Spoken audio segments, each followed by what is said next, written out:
Welcome one, welcome all. It is the first episode of insideLOL. I am Jay Atkins, and without further ado, let's jump straight in at the deep end.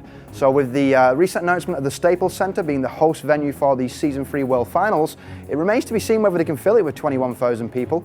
But needless to say, I mean, the home to the Clippers and the Lakers, very prestigious venue. It will be cool to see such a large venue being used for esports. In a related news story as well, of course, Pro Visas now available for players. Only a good thing. It fast tracks and expedites the process of actually getting into the country.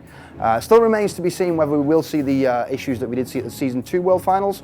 Happening on such a grand stage, it would be a tragedy for esports, but I think Riot will be on top of the situation.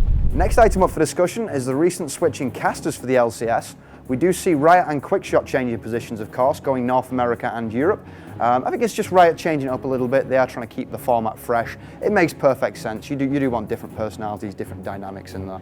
So I can fully get behind it. It did cause some debate over at Reddit, full details of which you can find in the description below.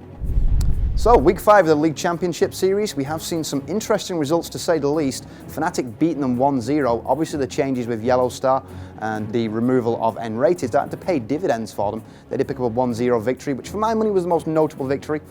Taking a look at the actual table itself, you do see that the table is still topped by Gambit Gaming with Team Alternate tied. Really all to play for. I mean, going into week 6 in Tenerife, I'm interested to see how the teams react because it's basically a completely open table at this point.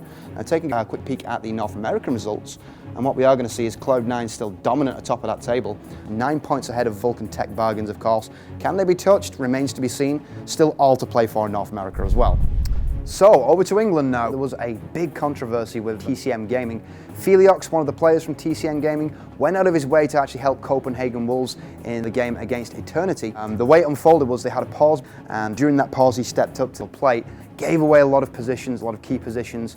Obviously Copenhagen were considerably in the lead at that point, but a restart wouldn't have been to their advantage, and if they would have continued to play, of course, it would have been in a positional disadvantage because he gave away all the position. So, Riot again supporting esports. They've just released the Summoner Icon pack, so if you do have a favourite team in the LCS, North America or EU, go out and actually pick up a Summoner Icon and show your support, rep for your team. And now for our final piece of news, it is another Justin Carter update, obviously, the 18-year-old Texan charged with terroristic comments.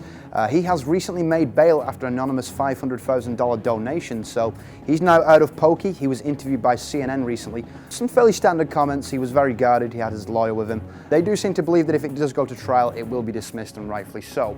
Now, of course, all the details of this week's news stories can be found in the description below. So if you're looking for more information on, say, the Staples Center pickup and the controversy surrounding the Season 2 World Finals, I implore you to go and check out insideLOL.com. All the details are below, of course. Rate, comment, and subscribe, all that kind of usual stuff, and we will be back next week.